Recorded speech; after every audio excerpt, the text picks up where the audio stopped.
Hello students, good morning.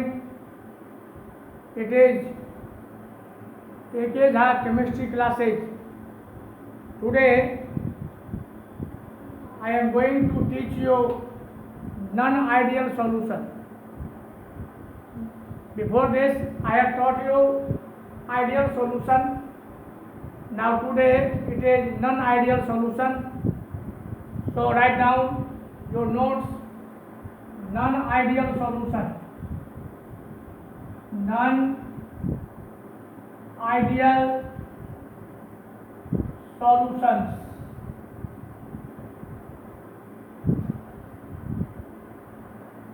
The solution which this is non-ideal solution. Non-ideal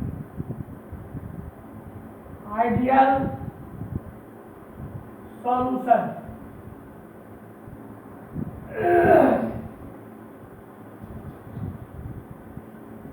जो solution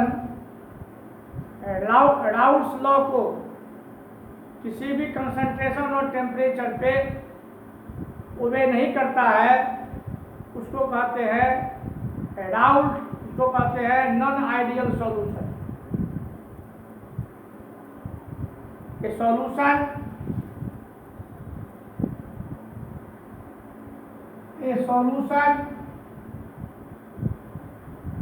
which does not obey solutions which does not obey the Raoult's law. The Raoult's law is called the non-ideal solutions. मैंने बतलाया था कि ideal solutions में vapour pressure of individual components is equal to the Raoult's law assessment calculation. Similarly, the vapor pressure of solution is equal to the calculations done according to the Raoult's law. इस case में Raoult's law को न तो इसका components follow करेगा और न ही solution follow करेगा. For example vapour pressure, suppose करो ए कोई कंपोनेंट है और बी कोई कंपोनेंट है. इस दोनों से सॉल्यूशन बना ए बी बना. ए और ए के बीच जो कुछ इंटरेक्शन होगा या फोर्स अट्रैक्शन काम करेगा, बी और बी के बीच जो फोर्स अट्रैक्शन काम करेगा, that will be equal to the interaction between A and B. Then it will obey the Raoult's law. मतलब वेपर, इसका वेपर प्रेशर और इसका वेपर प्रेशर राउल्ट्स लॉ के कैलकुलेटेड वेपर प्रेशर के बराबर होगा, तभी वो आइडियल सॉल्यूशन होगा. लेकिन फॉर नॉन आइडियल सॉल्यूशन और non ideal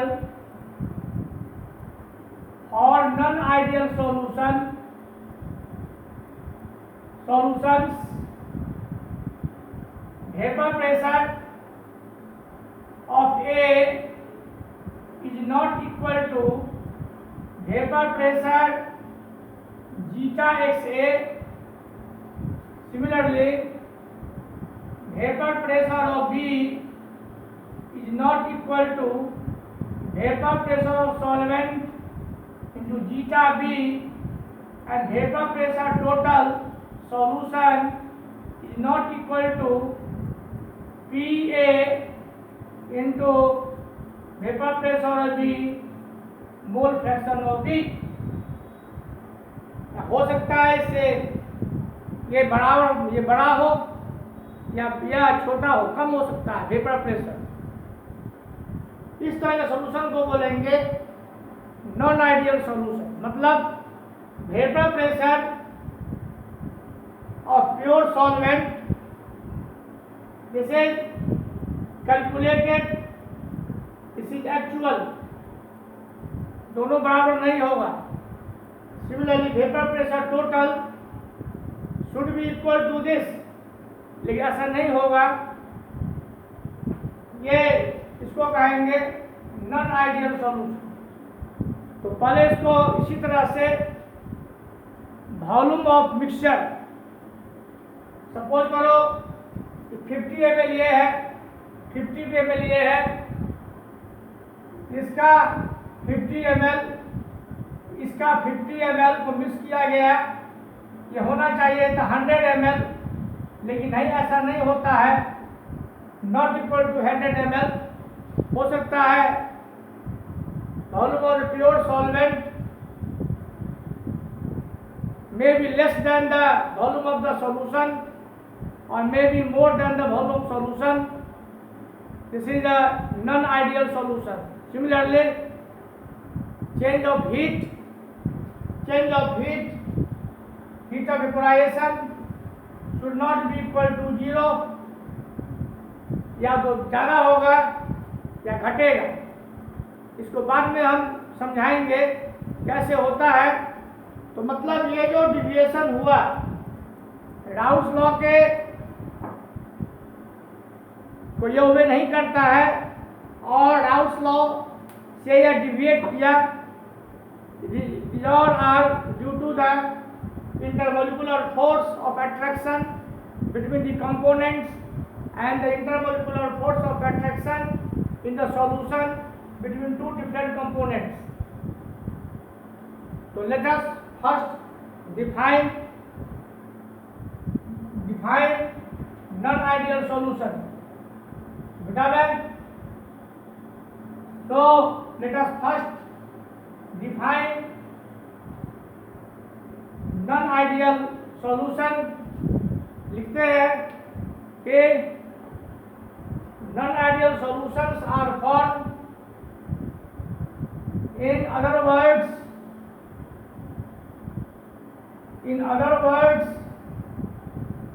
non-ideal solutions are formed by mixing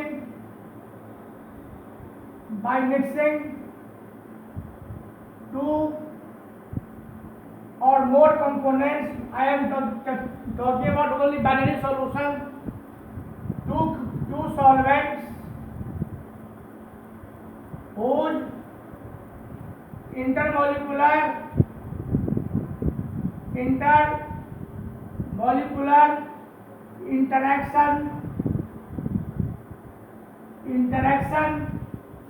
in solution is different than that of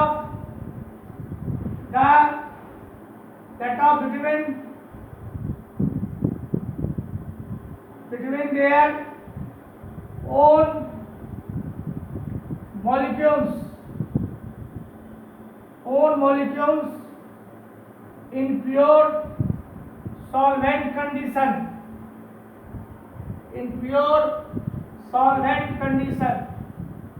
मतलब A और A के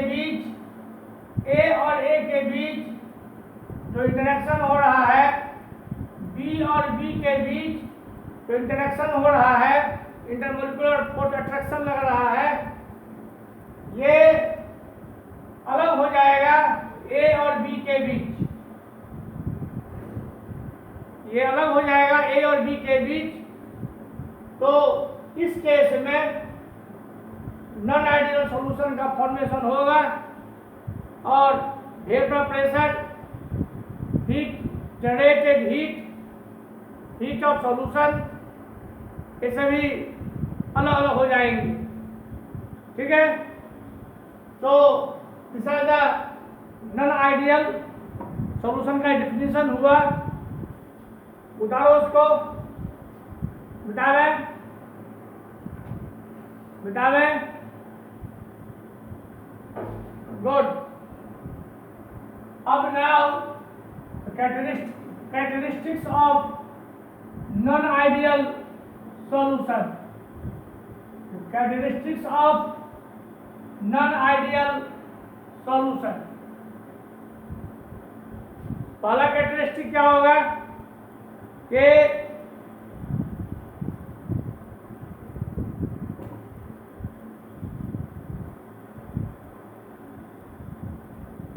characteristics of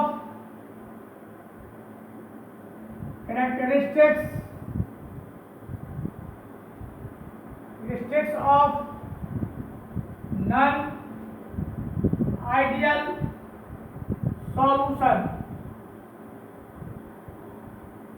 पहला कैरेक्टरिस्टिक फर्स्ट क्या होगा कि the vapour pressure,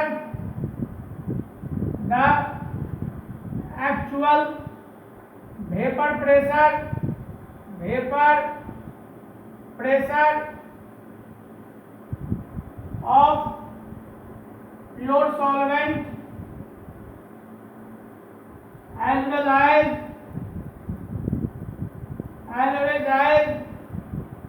of the solution is not equal to the calculated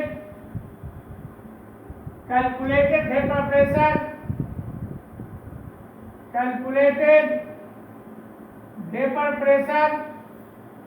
according to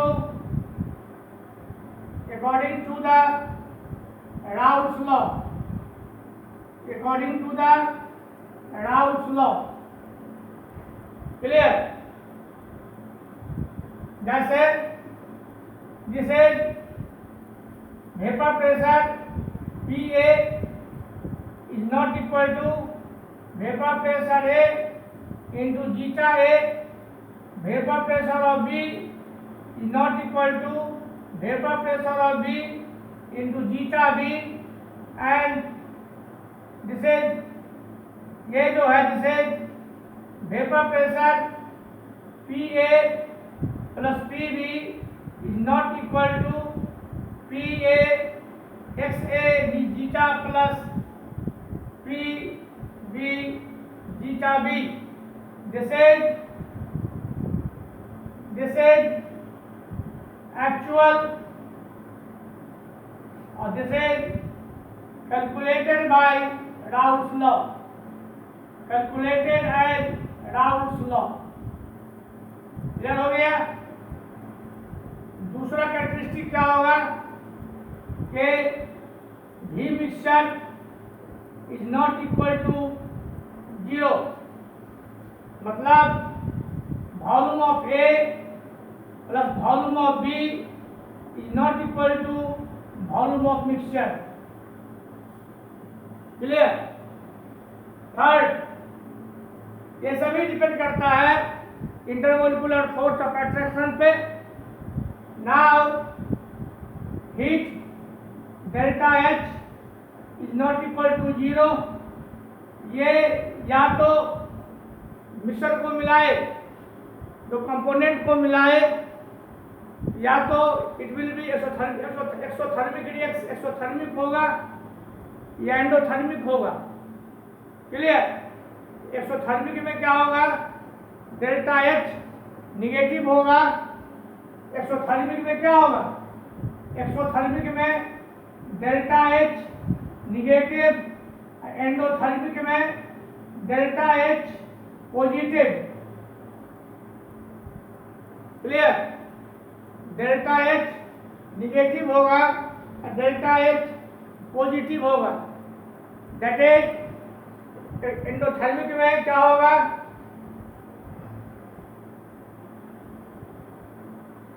that is endothermic में क्या होगा, जैसे डेल्टा एच ग्रेटर देन 0, जैसे लेस देन 0, कैसे होगा? इसमें it may be of their will be to possibility, या तो ये एंडोथर्मिक हो या ये एक्सोथर्मिक हो। एसिड में वाटर मिलाते हैं, सल्फ्यूरिक एसिड में वाटर मिलाते हैं तो हीट निकलता है, जैसे एक्सोथर्मिक रिएक्शन। क्लियर? इसको मैं एक्सप्लेन करता हूं कि एंडोथर्मिक कब होगा और ये एक्सोथर्मिक कब होगा। बिठाना इसको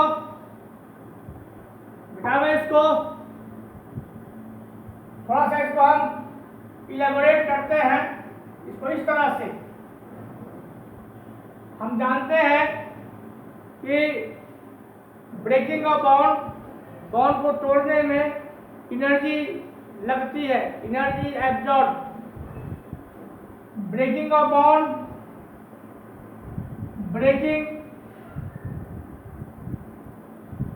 breaking of bond involves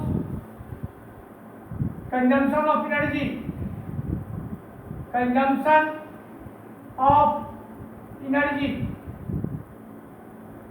clear? यहां लिखते हैं फॉर्मेशन ऑफ बॉन्ड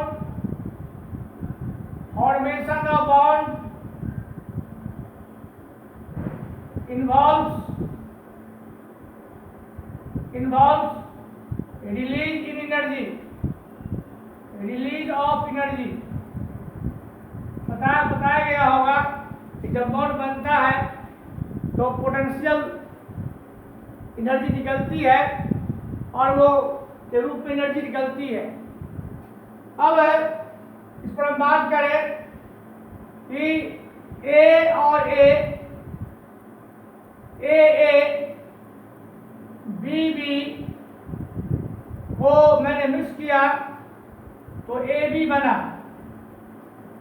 अगर ए और ए के बीच, बी और बी के बीच मॉलिक्यूलर फोर्स ऑफ अट्रैक्शन अधिक है, मतलब more energy is required to break the bond naturally, और ए बी में बॉन्ड के फॉर्मेशन में एनर्जी कम निकलती है, मतलब क्या हो जाएगा? इस केस में ब्रेकिंग ऑफ बॉन्ड एनर्जी जैसे लिखते हैं इसको, energy consumed in breaking of bond,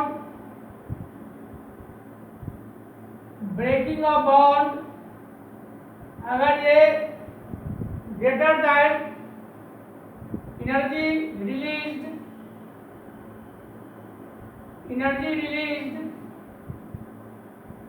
in formation of bond, इस केस में reaction will be endothermic, endo हो जाएगा, and delta H is positive, क्योंकि ए और बी के बीच जो इंटरेक्शन है वो कम है। ए और बी के बीच इंटरेक्शन है ये कम है, कमजोर बॉन्ड बनता है, कम एनर्जी लगेगी निकलेगी, इसमें ज़्यादा एनर्जी लगेगी बॉन्ड को तोड़ने में naturally. This will be endothermic reaction. इस केस में this delta H will be greater than 0, ठीक है। कन्वर्सली दूसरे केस में अगर एनर्जी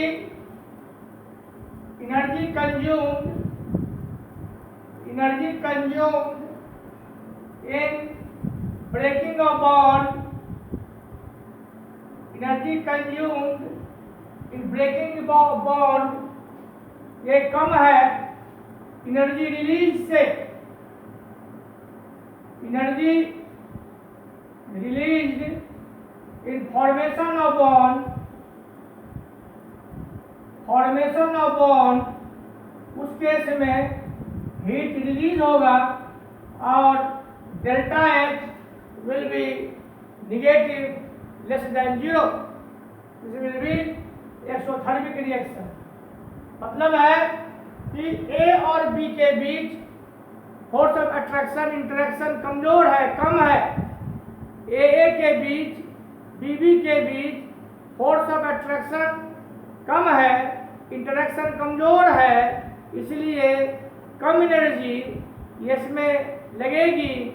और अगर ए और बी के बीच इंटरेक्शन ज़्यादा है, मतलब बॉन्ड जो बढ़ रहा है, अधिक एनर्जी निकल रही है, उस केस में delta H will be negative less than 0 और जो सॉल्यूशन बनेगा उसमें हीट निकलेगा, that will be exothermic reaction. तो दो क्राइटेरिया मैंने बताया अभी। वेपर प्रेशर का क्राइटेरिया हो सकता है वेपर प्रेशर ज़्यादा हो या राउल्स लॉ से ज़्यादा हो या कम हो। सेकेंड केस में मिक्सचर का केस बताया। थर्ड में ये वॉल्यूम या हो सकता है ज़्यादा हो जाए या कम हो जाए। और फोर्थ में मैंने बताया कि heat energy heat release may be less than Raoult's law calculation और greater than the Raoult's law calculation. Clear? ये सभी डिपेंड करता है इंटरमोलिकुलर अट्रैक्शन पे। अब एक मैं सिंपल एग्जांपल देता हूँ, सिंपल एग्जांपल में समझ जाओगे कि होता क्या है। उसके बाद समझाएंगे ये जो डिविएशन हो रहा है, राउल्स लॉ डिविएशन, डिविएशन के आधार पे सॉल्यूशन होंगे दो तरह के, solutions having positive deviation, solution having negative deviation.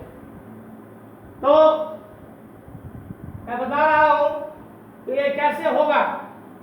मिटावे इसको, मिटावे। अब हम इसको ऐसे करते हैं, सपोज करते हैं कि इथाइल अल्कोहल में हम डालते हैं साइक्लोहेक्सेन। इथाइल अल्कोहल में हम डालते हैं cyclohexane. This is ethyl alcohol mixing of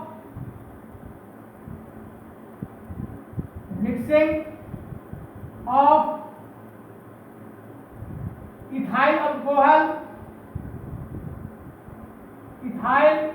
alcohol and cyclohexane.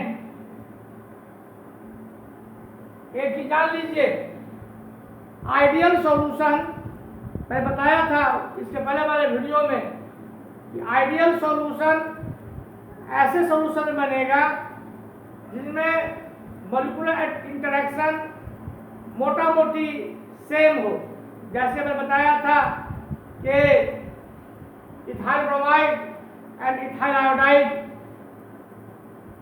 Isobutane and isopentane, या इथाइल अल्कोहल मिथाइल अल्कोहल, इसमें आइडियल सॉल्यूशन बनेगा। इसमें क्या होगा, ये बहुत इंपॉर्टेंट बात है, ये C2H5OH है, C2H5OH, यहाँ पे H है, O है, C2H5, फिर यहाँ H है, O है, C2H5। हम सभी जानते हैं कि अल्कोहल में हाइड्रोजन बॉन्ड होता है, जैसे हाइड्रोजन बॉन्ड, हाइड्रोजन बॉन्ड से वो जुड़ा होता है, तो नॉर्मल केस में, in case of pure solvent, इसका वेपर प्रेशर होगा, लेकिन वेपर प्रेशर कम होगा। अब इसमें अगर मैंने डाला हेक्सेनॉल, डाला साइक्लोहेक्सेनॉल, डाला इसमें या साइक्लोहेक्सेन डाला, वो इस बॉन्ड को तोड़ेगा। हाइड्रोजन बॉन्ड जो है, हाइड्रोजन बॉन्ड के बीच में वो अपना पैच बनाएगा। It will accommodate between by breaking this hydrogen bond, naturally the molecule will free, ये फ्री हो जाएगा। अल्कोहल के बीच जो इंटरेक्शन पहले से था वो कमजोर हो जाएगा, and more alcohol molecules will escape from the solution. ये बात समझ लो। इसमें नॉर्मली अल्कोहल में हाइड्रोजन बॉन्डिंग रहता है, तो जब इसमें हम साइक्लोहेक्सेन डालेंगे, ये बॉन्ड टूटेगा, and cyclohexane will try to accommodate between the molecules of ethanol. So the molecules of ethanol will be more and more free, and there will be tendency to escape from the surface of the solution. Naturally vapor pressure उसका बढ़ेगा, तो this will be the case of positive deviation. Actual calculated जो था doubts law के अनुसार वो नहीं होगा। It will have more vapor pressure. Vapour pressure बढ़ेगा तो सॉल्यूशन का वेपर प्रेशर भी बढ़ेगा। This is the case of positive deviation, इसको कहते हैं पॉजिटिव डिविएशन। क्लियर? क्योंकि इंटरेक्शन, यहाँ भी मॉलिक्यूलर इंटरेक्शन था। क्लियर? तो ये हुआ तुम्हारा कि अब एक और देख लेते हैं। मैंने उसमें बताया था नॉन आइडियल सॉल्यूशन में एक entropy, change of entropy is greater than 0 and gives free energy less than 0। ये दोनों आइडियल में और नॉन आइडियल सॉल्यूशन में सेम होता है।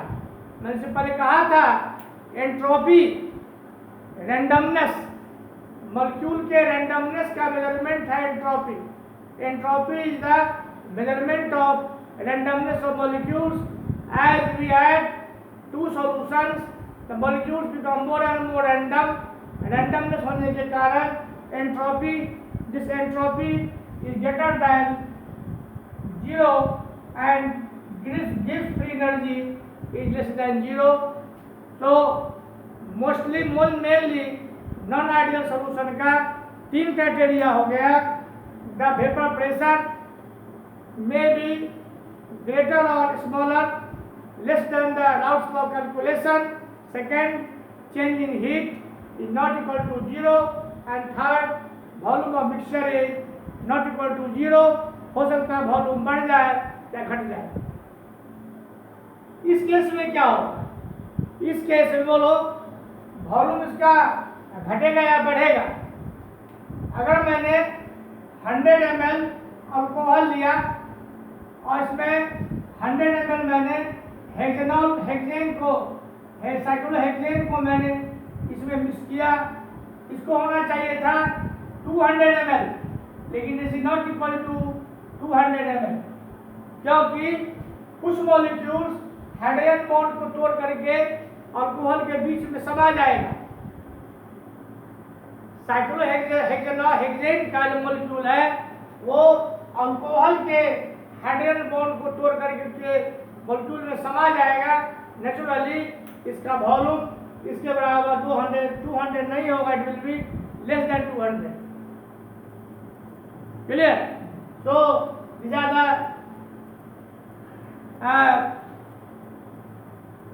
about the non-ideal solution। अब हम लिखते हैं टाइप्स ऑफ non-ideal solution।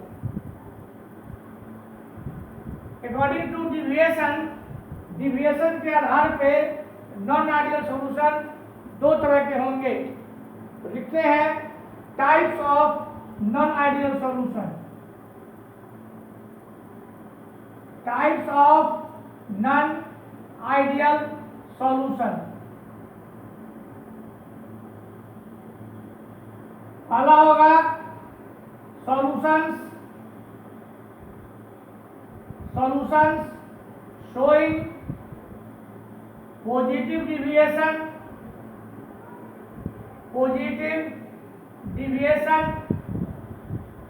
दूसरा होगा, इसको मैं यहाँ पे खींचता हूं, दूसरा होगा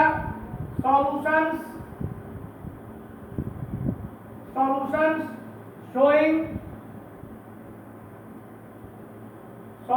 शोइंग निगेटिव डिविएशन। बहुत ही ये इंटरेस्टिंग टॉपिक है, इसको समझने की जरूरत है। पॉजिटिव डिविएशन मैंने क्या बताया, जो भी ऑब्जर्वेशन होगा वो राउल्स लॉ के आपके कैलकुलेशन से ज्यादा होगा। अब this will be of two types, type 1, this is type 2। Type 1, type 2 graph बनाते हैं और ग्राफ से मैं समझाऊंगा। ये ग्राफ है,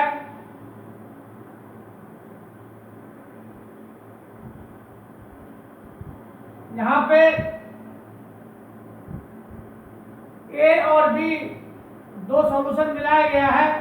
ए और बी दो कंपोनेंट है। Here is A zeta A is equal to 1, zeta B mole fraction of B 0। यहाँ पे mole fraction of A is equal to 0, mole fraction of B is equal to 1। Clear? जब भी इसका solution में mole fraction ये है, इधर है वेपर प्रेशर, इधर है वेपर प्रेशर, यहाँ है वेपर प्रेशर। क्लियर? अब क्या होगा, इस कंडीशन में मान लो यहाँ पे वेपर प्रेशर है और ये जो इसका घटता गया इसका मोल फ्रैक्शन वेपर प्रेशर घटता गया, जैसे P0 A। यहाँ पे इसका वेपर प्रेशर है जैसे P0 B। इसी तरह ये राउल्स लॉ का ग्राफ हुआ, मतलब मोल फ्रैक्शन ऑफ ए मैक्सिमम है 1। मतलब क्या हुआ, सॉल्यूशन में केवल ए ही है, जो भी वेपर बन रहा है वो केवल ए के कारण बन रहा है। तो वेपर प्रेशर का ग्राफ यहाँ है, मैक्सिमम है। जो इसको मोल फ्रैक्शन घटता गया, इसका ग्राफ वेपर प्रेशर यहाँ चला आया, और जो मोल फ्रैक्शन ऑफ बी बढ़ता गया, वेपर प्रेशर यहाँ चला आया।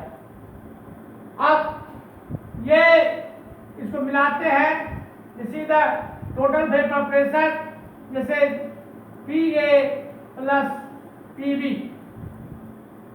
क्लियर? अब क्या, इसको हम नीचे लिखते हैं। एक ग्राफ जो है जैसे PA और PB का ग्राफ है। पॉजिटिव डिविएशन में क्या होगा कि दोनों का कंपोनेंट का भी वेपर प्रेशर ज्यादा होगा, दोनों कंपोनेंट का वेपर प्रेशर ज्यादा होगा और इसका भी वेपर प्रेशर ज्यादा होगा, इसका वेपर प्रेशर भी ज्यादा होगा।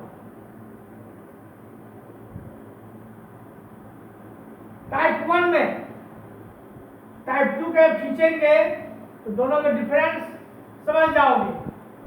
टाइप 2 में ये है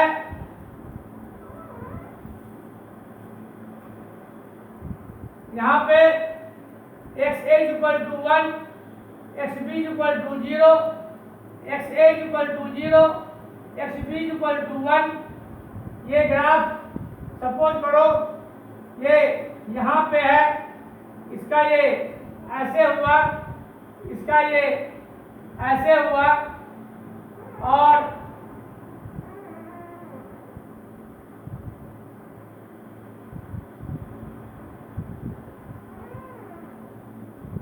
ये इसका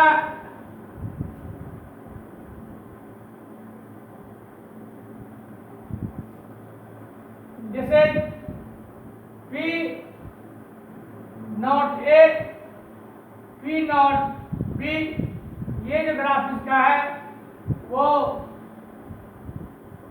जैसे P टोटल है PA प्लस PB, थोड़ा झुका हुआ चाहिए इसको थोड़ा सा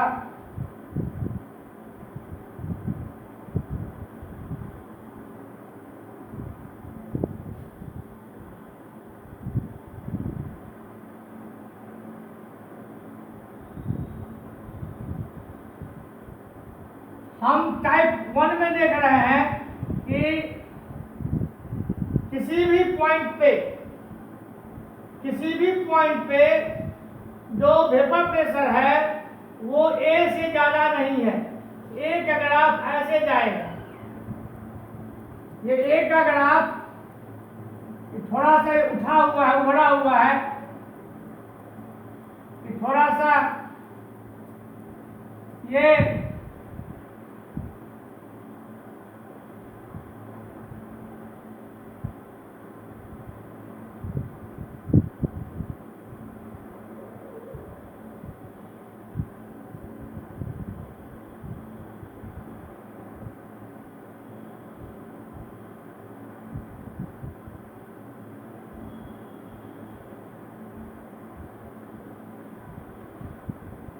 हम देख रहे हैं इसको, इसका अगर वर्टिकली खींचे ऐसे जाएगा, मतलब किसी भी पॉइंट पे ये जो डिविएशन हुआ है, पॉजिटिव डिविएशन, वो A से न A से ज्यादा है न B से ज्यादा है, ये यहाँ है। ये जो ग्राफ है ये डिविएशन, ये डॉटेड लाइन है, डॉटेड लाइन शो करता है डिविएशन को, पॉजिटिव डिविएशन को। पॉजिटिव डिविएशन है, ज्यादा जरूर है, लेकिन कहीं भी ये P से ज्यादा नहीं है। P के वेपर प्रेशर जिससे A के वेपर प्रेशर से ज्यादा ये नहीं है। इसमें क्या होगा, इसमें पॉजिटिव होगा तो ये ऐसे होगा, पॉजिटिव होगा डिविएशन तो ये ऐसे होगा, और ये थोड़ा सा किसी पॉइंट पे बढ़ जाएगा, मतलब ये P ऐसे जाता है, P अगर ऐसे सीधा जाता है तो किसी पॉइंट पे ये जो डिविएशन है ये वेपर प्रेशर ऑफ A से बढ़ गया है, ये यहाँ चला गया, इस पॉइंट पे ज्यादा ऐसे ऐसे जाता नहीं, जाकर के ये इससे यहाँ बढ़ गया। This is difference between type A and type 1 and type 2. Clear? ये और समझ लो आपको। मैंने ग्राफ खींचा, A और B कोई सॉल्यूशन, A और B कोई सॉल्वेंट है, इसको मैंने मिलाया, तो जैसे जैसे मोल फ्रैक्शन इसका केवल सॉल्वेंट सॉल्यूशन में केवल A अकेले था, इसका वेपर प्रेशर यहाँ था, मैक्सिमम था, ज्यादा इसका मोल फ्रैक्शन घटता गया, वेपर प्रेशर घटता गया। सिमिलरली B का वेपर 0 था मोल फ्रैक्शन, तो यहाँ इसका ग्राफ था, ज्यादा B बढ़ता गया, ग्राफ बढ़ता गया, लेकिन चूंकि पॉजिटिव डिविएशन है, पॉजिटिव डिविएशन में डॉटेड लाइन को शो किया गया कि हमेशा ये इससे ऊपर है, इससे भी, इसके वेपर प्रेशर से भी ऊपर है, और सॉल्वेंट B के वेपर प्रेशर से ऊपर है। और ये जो ग्राफ है, जिस ग्राफ की total graph PA plus PB का ग्राफ है, पॉजिटिव डिविएशन में ये जो डॉटेड लाइन है ये पॉजिटिव लाइन शो करता है, ये हमेशा आप देखेंगे ये ए से ज़्यादा कहीं नहीं हुआ है। डिविएशन है तो पॉजिटिव डिविएशन है, लेकिन ये ए से ज़्यादा कभी नहीं हुआ है। इस केस में इस पॉइंट पे जो डिविएशन है वो ए को भी एक्सीड कर जाता है। इसी the paper pressure graph of type 1 and type 2। जैसे पॉजिटिव डिविएशन, निगेटिव में आते हैं। निगेटिव में क्या होगा, पहले निगेटिव में वेपर प्रेशर जो हो जाएगा, लिखते हैं और निगेटिव डिविएशन, और निगेटिव डिविएशन में क्या हो जाएगा, वेपर प्रेशर, जैसे vapour pressure of A is less than vapour pressure of pure vapour pressure into mole fraction of A. Similarly PV less than vapour pressure of PV XV, और P total will be less than ये actual, ये calculated जो है, calculated से actual vapour pressure घटेगा। मतलब P total ये जो है कैलकुलेटेड ये कम हो जाएगा इससे, मतलब P0A zeta plus P0B zeta B। कोई निगेटिव डिविएशन में वेपर प्रेशर भी घट जाएगा। क्लियर? इसका हम ग्राफ खींचेंगे, ये ऐसा चलेगा, ऐसा चलेगा। ये जैसे XA1, XA 0, XB zeta mole fraction of B 0, mole fraction of B 1। ये ग्राफ यहाँ जाएगा, ये नीचे जाएगा, और ये ऐसा रहेगा। This will be the PA plus PB का ग्राफ। जैसे P0A, जैसे P0B। निगेटिव डिविएशन में क्या होगा, ये हमेशा ग्राफ इसका नीचे रहेगा, इसका ग्राफ ये नीचे जाएगा। चलिए, यही है routes law, non ideal solution with deviation from routes law. ये इसको मैंने डिटेल पढ़ा दिया, इसको घर में पढ़ना है और बुक्स निकालना है, नोट्स तैयार करना है। उसके बाद 1-2 पार्ट में वीडियो में न्यूमेरिकल करेंगे। Goodbye, God bless you, thank you.